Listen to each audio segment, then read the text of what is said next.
Да.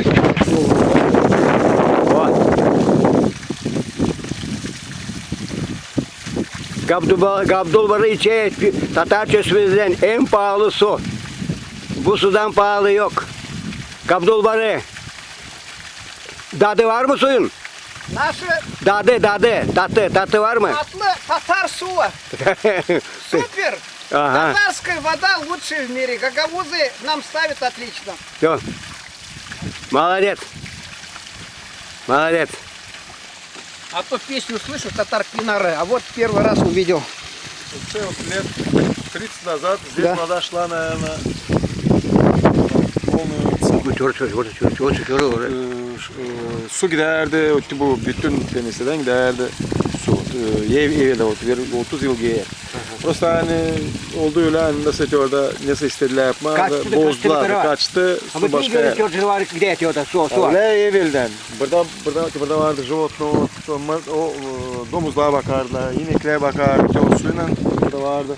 Başşeler, burası bütün başşaydı. Ki bu su içtiriyor diye.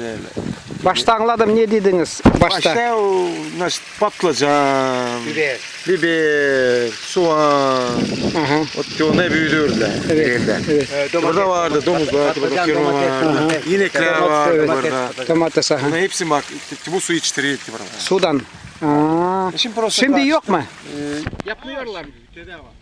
Gün boyunda. Orada. Ha burada yok. Burada yok. Ha evvel burada var. А bu su nerede? Hangi tarafa gitti?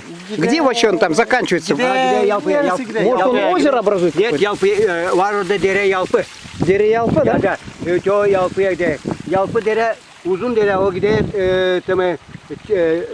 Çimişli'den ta Ukrayna. Да. Çekediyer bu dere çekediyer. Bir derege впадает в реку какой-то, да? Köyün adı Çanak. Çanak? Bizler Yalpı köyün adı Tabak. Значит, hangi dere çekediyer какая речка начинается от Миски, заканчивается Миски. Это Чанактан чекедер, табак-то битает.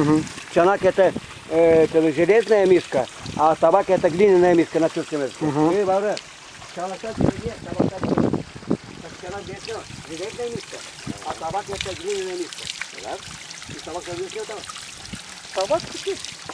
О, русская. Табак это глиняная миска.